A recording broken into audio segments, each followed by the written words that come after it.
YouTube has been on people's minds, especially in the podcasting space, for quite a bit now. YouTube has been the hot girl of summer. Yeah, but it's kind of like she wasn't, and then she came back from summer break. Or like she was, and and she got all her braces off, and all of that, and then now she had a glow up, and everyone's like, what, is that YouTube? Give me some of that. I'm sorry I didn't see it before, but hello. Yeah, hello. So that's what we're here to talk about, is how to get you a piece of that. I don't want to say it. No, but I think we've all said it in our minds. So. Okay, yeah. So moving on.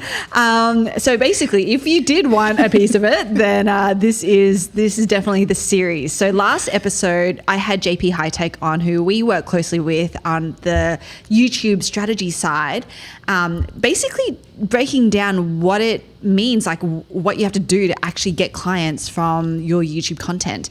And so in this episode, we're actually going to talk to some of those elements and how we here at Capture are actually, how we think about it and how we're also implementing it. Because I want to make it really clear that we ourselves have only been on this YouTube journey, like in actual implementation, for maybe the last couple months. Yes. So we're very open to the fact that we are doing this with you. We're playing the content game alongside you. So every learning that we have, we share. Every mistake that we make, we share. All of the many things. mistakes. Exactly. And you can actually hear those in the Players Only podcast, which is in our community, totally free, but we'll leave the link for that in the show notes as well. But that's kind of the intro of this episode. So basically, if you are here, if you're looking to really get your teeth into YouTube, and you don't want to just hear it from like a strategic, conceptual perspective, I mean, because that's important. Mm-hmm. We all need to start there. But this episode, you're here because you want to actually hear how we are putting it into practice, how the things that we had to think through to go like, get that strategy, get that concept, but that doesn't really quite work for us. So here's what we're going to do and try instead. So we're going to share some of those things with you on this episode. My name's Deidre Shen. I'm Bona Rai. And this is Win the Content Game. Okay, so let's get into it. So really quickly, if we recap, JP in the last episode ran through some really important, almost like a checklist, I would say, which is awesome. Like things that we need to be thinking about if our aim to be on YouTube is to actually get clients. Which, by the way, if you're listening to this, you're an entrepreneur, that is probably the thing that you're looking to get, right? You're looking to get clients, you're looking to grow your email list, really importantly, and you're looking to convert them in some way. And so one of the things that he spoke about was, the first thing he actually spoke about was about the offer, about building your offer before coming to YouTube. Now, we've had this debate, especially with a current client of ours, about what an offer is. Because I know that when we hear the word offer, it means, oh, it's the course or the coaching program or the mastermind or the thing that I'm actually going to charge people for. Someone's going to buy from you. Yep. Exactly. And I just want to make it really, really clear that that is not the definition of an offer. I know that in the entrepreneurship space, we've kind of bastardized that word a little bit. So taking full accountability of that. But really, if you go back to the basics of what the definition is of the word offer, that's actually what we mean when we say offer, right? So that really comes down to, what is it that you are going to offer to the world? And it doesn't mean offer for money. It could be offer for attention, offer for eyeballs, offer for time, what is it that you're going to put out there that people are actually going to care about? Yes, that's valuable and useful to them still. Exactly, yeah, because when we're talking to a client about this and we say the word offer, she's like, well, I don't know what my offer is. I'm not at that stage. I don't have, it's not clearly articulated in my mind. And it's like, that's actually not the point. It's not the thing that you're looking to monetize. It's literally, what are you offering to the world by way of, in this example, by way of content? Yep.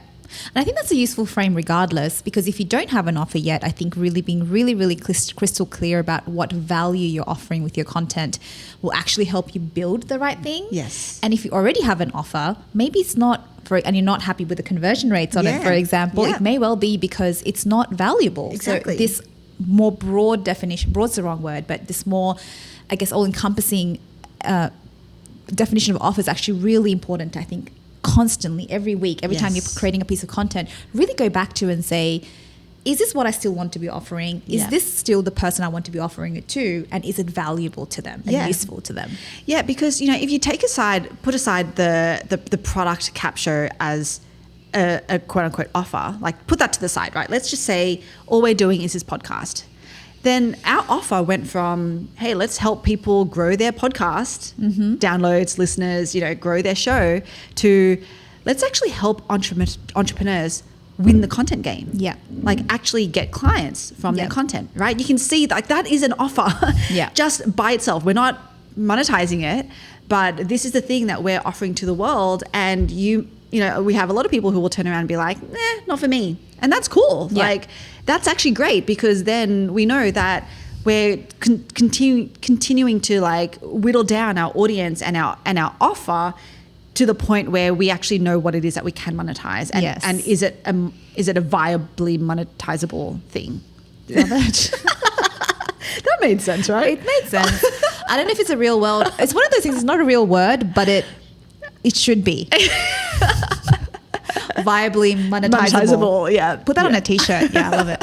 I'm viably monetizable. Yes, exactly. Okay, so that's the first thing that we would say about the offer. But that kind of actually leads into, okay, how do we here at Capture, how do we see our offer and the relevant solutions that then, you know, JP talks about? Because once you have to kind of know what you're offering to the world first before you can start creating content. I feel like that's a pretty foundational, I would say thing, so. right? Like you got to kind of start somewhere, unless you're just, I wouldn't even know. I can't even think of an example of, I guess you could just get on a mic and talk about random stuff. Yeah, but even then, I think even if the content is a little random to start with, you would have some sort of, I don't know, but everyone I've met who does get on a mic to do stuff is because they feel an urge to either entertain, to educate, add something of value. So the content may be a little random to begin with, but I think you have something that's driving you that you want to offer to the world and to your audience. So yeah, for sure. So even when we think about that, right, we've gone from the example of like, we're going to help people grow their podcast, to we're just going to help entrepreneurs win the content game, i.e. get more clients from their content. And that means that the content that we create is all about that. So that's why we're sharing strategies like the YouTube, like what we just did with JP last week and what we're doing with you today, which is like, hey, this is how you can use YouTube. And this is the strategy to actually get clients from your content. The series we had before JP was with Katie Brinkley around social media, to be like, this is the strategy that you can use to get clients from social media. And I think the relevant solutions around the content as well is also changing up the format. I think in the previous version, it was all like, here are all of the strategies, kind of in out of order, and just do, pick your poison basically. Whereas now we're going, no, the whole point of winning the content game, the thing that you need is focus, and you need like deep expertise to apply it. So even the way the content was delivered and structured also changed. So that's where when you really start to focus, you go, if it's about helping people win the content game, one of the things that gets in the way of that is being too spread out across too many things and having a superficial understanding of it versus really committing to the main foundational pillars and doing them well. Yes, 100%. And I want to just add in here, because JP didn't really quite talk to this point, but I know, having worked with him for a while, that this is important around when we are thinking about creating relevant solutions for recording. There's a lot that comes into it. There's the content side, obviously. That's like going to be one of the main things, but there's also things like frequency and how you actually show up on a platform like YouTube. And JP is he's a YouTube person, right? That's his main form of creating content. And so he was like, yeah, do what I do and go live every week. And we're like, I will not be doing that. We love you, JP. About that, yeah. and the thing too about YouTube is that, based on what he's taught us, is that they actually penalize you if you, let's say you go live once a week. They actually penalize you if you don't do it the same time and day each week, which I didn't even know about. So, these are some Talk about commitment, right? And so for us, when I was looking at that and going like, but if I'm going to have guests on, then that means that every single one of them has to have, I don't know, let's say it's like Wednesday, 10 a.m. free, and that's just not possible, right? And so I know as well that a lot of you listening or watching to this, you're pulling the same boat where you have guests on and it's like, but they're not going to be able to do the exact same time and day every week. And by the way, as well, I like to actually pre-record because maybe the way that you edit it and things like that, takes a little bit more production time. Yep. And so when we looked at that, we were like, okay, we're going to do a little bit of a compromise. So you can very well, this is how we're doing it, which means that you can very well just steal what it is that we're doing. That's why we're doing this episode. But we actually have a specific playlist for our podcast on our channel, which is basically we drop that as a pre-recorded video once a week. And as part of the glow up, YouTube has made a specific spot for podcasts, so the people looking for podcasts, they do see all of the podcasts specifically, so that's great. Yeah, and the great thing is then you can almost schedule them, so they do drop same time, same day each week. Basically. So that's what we do for our podcast. And then because I do know, and I've experienced this, I've now done 2 live masterclasses on YouTube, and they do get a ton of engagement and a ton more views than something that was pre-recorded. So I would highly, highly encourage people to lean into the live aspect of YouTube. And I only do that once a month. Now, in speaking to JP, I was like, okay, does it have to be like the same time and day each month? And he's like, yep. Literally in your calendar, every 4 weeks, count it out, and you want to put it on the same time and same day. And I was like, okay. All right. Well, that's more doable, at least because it's just once a month. And, the guests that I or the experts that I curate for that, we can they're usually happy to, even if they have to move things around to make that time and day work. But at least I only have to do that once a month, once every 4 weeks, rather than trying to get people to do that once every week. Exactly. So if that's the strategy that you want to go down, then you can very well do that. And if you're inside of Capshow Club, by the way, then we can hop on the calls and we can help you through exactly what you need to enable that and do all the things. So that's one of the perks of being part of Capshow Club, which, this is actually, which if you haven't heard yet, I don't know if founding member offer is still open. Check it in the link in the show notes. We'll leave it there. But yeah, if you're listening to this at the right time, you're going to want to get in on the founding member offer. Very limited seats. Ridiculous basement prices for all of it's like cost price. It's not even. It's like we're losing. Anyway, okay. Let's move on because I'm starting to get you're getting a rash. Yeah, exactly. A panic attack is going to come on. Anyway. Okay, so what we were talking about before the panic attack started. Panic attack's important. Breathe it out. Yes, yeah. And we were offering relevant solutions. Yes. Okay. Yep. So that's and so I've spoken to a lot of podcasters about that, about doing that frequency, and they're like, oh, okay, that's doable. You can do that. You can do that, right? So at a very minimum, I would say do that. But if you want to really lean into YouTube, then, oh my gosh, yes, go live every week. I mean, maybe you are a JP. Yeah. I mean, there is a reason why JP's been able to grow his channels, as quickly as he has. I don't expect to have that much growth because of just the way that we've bastardized the strategy. Yeah. But anyway, so that is something to take into account, because we know that apart from the actual content that you're creating, you need to be able to commit to a workflow that works for you. Yes. For YouTube. Okay, so that's the creating relevant solutions part of it.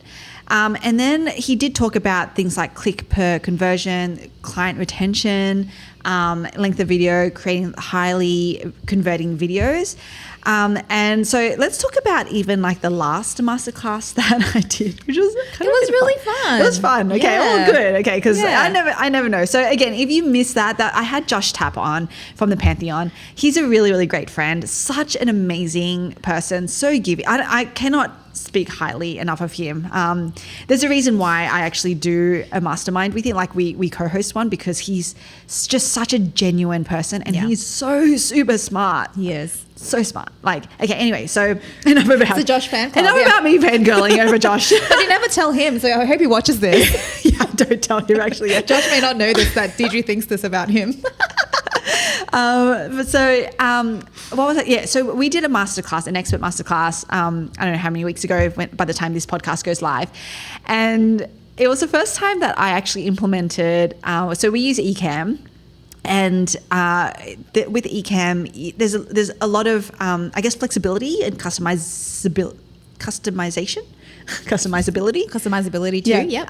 Around how you can like with overlays and things like that. So I decided to experiment with some in the masterclass. Yeah. Experiments are a good word to use.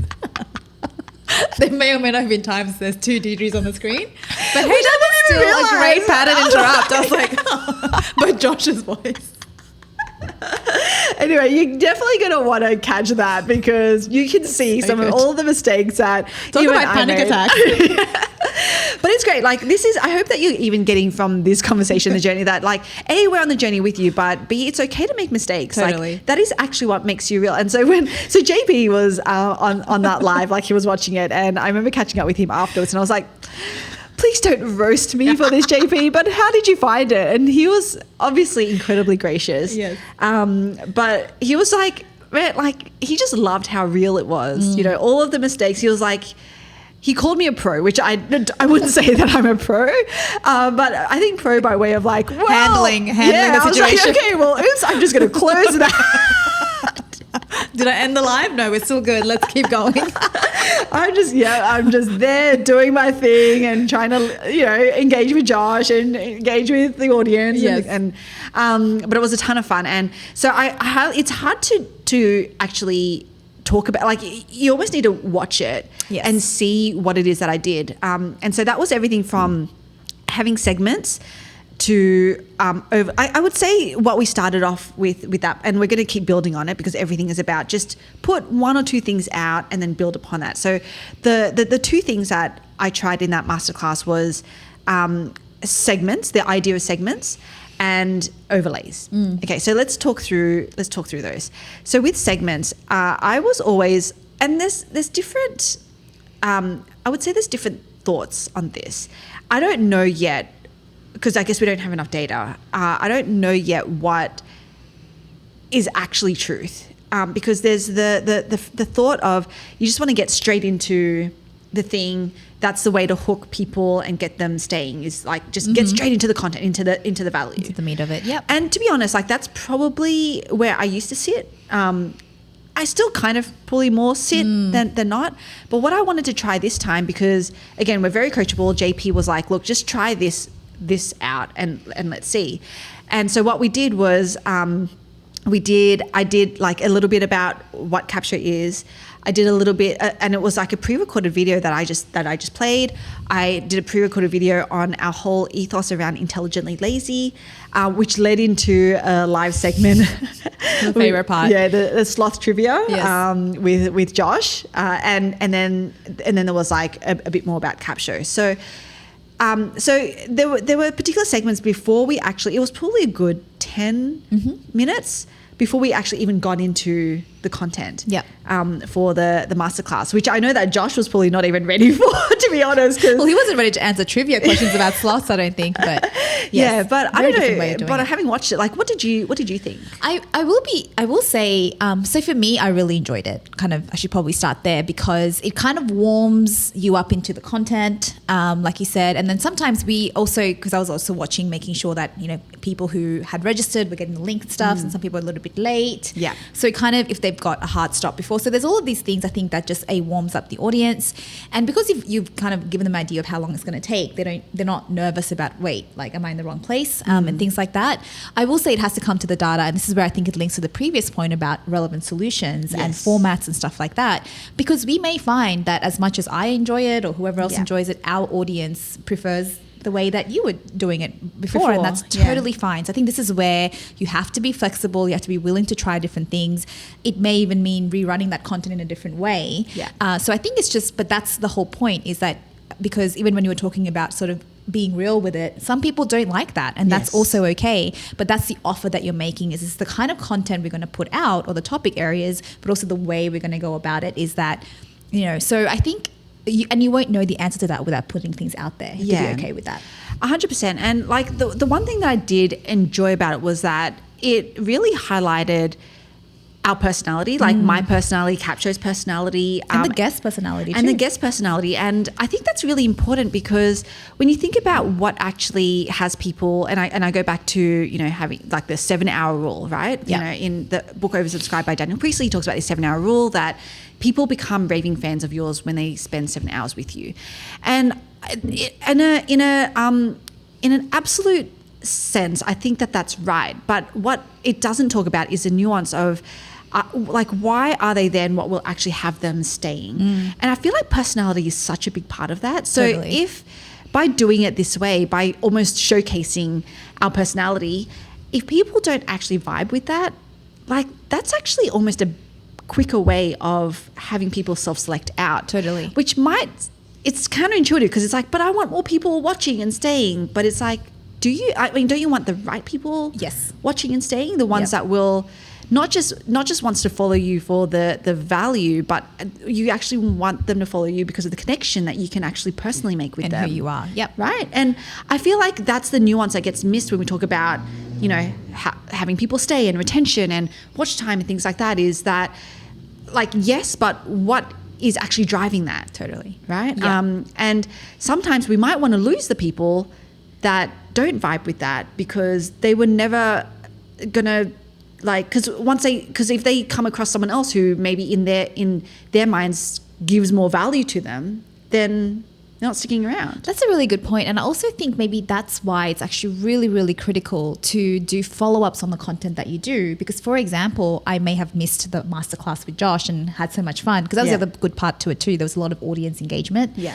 And if I missed that, but I watch a follow-up clip of it and I was like, I didn't realize there was all of this fun things going on. Now or it's someone completely new to you that just sees a repurposed clip of it or something like that. And they're like, oh, this looks fun. This is different. Yeah. Because they're your people. Yes. And then they go back to it. So I think that's why there is that is even more compelling as to why you should constantly, even once you do the main piece of content, you should keep getting it more out there to see who else of that same, because it's very easy otherwise to go, oh, it didn't really work, maybe we won't do it next time. Yeah. So getting more data that way I think is really important too. Yeah. Just a note to self. And the other thing too that I want to talk about, so the segments, and I mentioned that we do talk, and this was very uncomfortable for me. I'm not going to lie, because I'm used to doing that thing where it's like I want to give value, and then make an ask.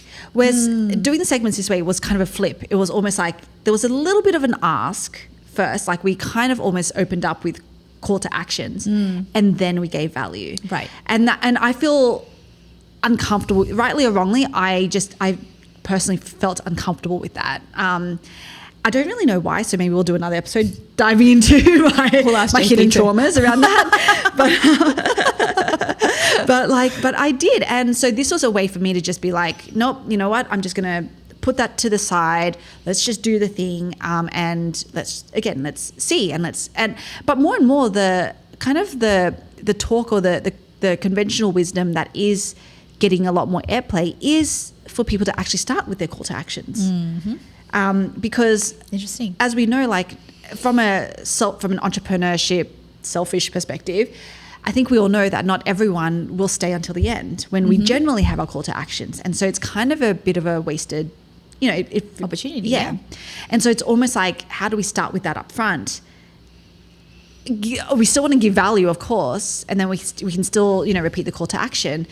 But doing it that way was kind of, I'm not going to lie, it was a little bit uncomfortable for me. So, but again, we tried it, and as long as we'll keep monitoring the data and see if it turns people off. But so far, and I guess that's the thing too, is like doing it in an authentic and fun way, hopefully as well helps. Yeah, and also the fact that you're not just saying, hey, do this for me. It's very much like, I think, because thinking about it now, it was still qualifying people who are listening to say, hey, this is who's actually hosting this event, and if this is not relevant, likely the content won't be relevant either. So yes, it's exactly. not a bad thing. And actually, one of the people, so Luis, who did the series on this YouTube before this one, he actually spoke about, because I think I asked him, I was like, hey, because he's a big content creator, I respect the heck out of what he does with content. He and his brother workflows are crazy. Yeah, oh and he also did speak about they have their pulse on the content world, they have their pulse. They have their finger on the pulse. On the content. It's like, I missed everything. They definitely have their finger on the content pulse. And that was one of the things that they've been seeing is that people like around people starting with their call to actions. And so that was one of his big piece of advice is like start with the call to action. And even the question I asked him was like, but how do you do it in a way that's like not just go do this thing and then hey, it's me, do this. Yeah. And I mean, he was like, look, you could even just say, I know a lot of people, might not be able to stay for the whole time, so I just want to get this out of the way, like for people who need to hop off, go to this thing, make it about them, right. And so there are different ways that we can actually wrap that up, but I think it was like, okay, how do I just get out of my own head about this, and just do the thing and test it. So that was an interesting thing that I found with the segment. So anyway, that was segments, and the second thing was overlays. Our favorite, yeah. So again, go and watch that. So it was the masterclass with Josh Tapp. Our designer did some really cool overlays, and I tried my best. I think I did pretty well with them, apart from like having to, I was like, oh, it's cutting off my head, let me when your face first went live, part of your head was missing, but the overlay looks great. And the whole you might think, well, why would I bother doing that, which was actually kind of what I was thinking, like, JP, why would I bother with this, with creating overlays? And he made a really good point, because when you think about even like news, when you're watching the news or anything like that, like the reason why they have so many things moving or switching or whatever is because that visual it's like an attention reset. Yes. Right? It's a visual attention reset. And I was like, oh, I never thought about that way. Yeah. And so that's why, we implemented it. And I actually do think as a viewer, do you think that actually helped? Yeah, totally. Like I said, it showcased, we talked about personalities of, yourself, the host, the guest, and all of that. But then to your point, the brand. So the way that you go about with these overlays is really about kind of bringing that to life as well. So I think we could do it in a few fun ways.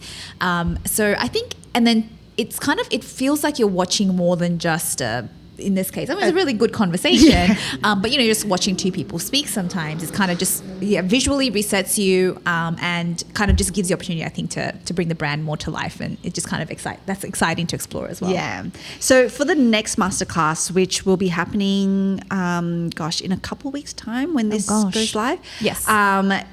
We're going to have more to experiment with. So definitely more overlays. Yeah, keep an eye out. If you're on an email list, definitely read your emails and get in on that masterclass so you can see it in action again. Hopefully, I would have improved some of the things. Yes, but even if there's more mistakes, because there's a fun.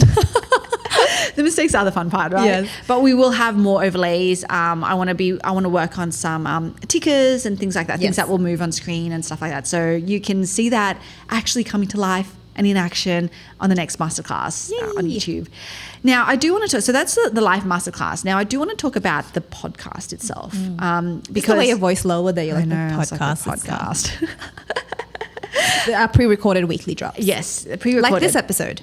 Yeah, so I mean, what would be interesting is whether even on the pre-recorded doing overlays, whether we do overlays and, right, because we just never had thought about it that way. So that's something that we could experiment with. But let's just say that like how we approach the pre-recorded podcast on YouTube is still a work in progress. Yes. And we're still trying to feel our way through that. I would say so. There's definitely obviously the technical nous required to do the editing and things like that, and we're very fortunate to have someone on the team who can do that really well. But I think it's now just more the strategy behind it, like how do we want to continue to reset attention, how without it being distracting, like all that kind of stuff. But I'd be keen to try overlays and see what that does, as well as obviously the usual stuff to interrupt in between to keep people engaged. So maybe you'll start to see some cool things happening. Just over here, something little pop up over here. Clearly that's why I don't do it. Okay, but the really, really cool thing is that, by the way, if you got in on Capture Club as a founding member, then you're going to get even deeper access to the strategies, the how-tos, the things that we're doing. Like we will literally coach you through how to do pretty much all of this inside of Capture Club. Now, again, if you got in at the right time, you're on our founding member price, which is literally an 80% saving on what it is. Because we're not only going to help you win the content game on social, like win the social media content game, i.e. get clients from social. We're not only going to help you win the YouTube content game, i.e. get clients from YouTube, but it's also going to be through things like blogging and short form videos and all of the things. So there's so much that is going to happen inside of Capshow Club. So if you haven't heard of it and you're not in, then fingers crossed, you can still get the founding member price. Only 100 spots available. Otherwise, I mean, we would love to see you at the full price anyway. Please pay us more money. We personally would love to see you there. We would love for you to pay us more money. So go ahead and do that. We'd love to make some money on this as well. Because we are also entrepreneurs trying to get clients from our content. We are also trying to win the content game. Just kidding, not kidding. Kind of kidding, yeah. Kidding, but not really. Yeah. Anyway, so I hope you enjoyed that. A little bit of a breakdown of how we are leveraging YouTube and the things that we're doing it for, an even deeper breakdown, because I bet you didn't even think that was possible. But let me assure you, it is possible to go even deeper than what we did in this episode. But Bono and Ash do a weekly episode, a weekly podcast called Players Only, which lives in our community, our Facebook community. And so if you want access to that, to them talking about how we are actually on the ground implementing the things, then we'll leave the link in the show notes. So Facebook group, and then you'll be able to access Players Only as well. Very exciting. That's it for today. My name is Deidre. I'm Bonna. And as always, stay intelligently lazy.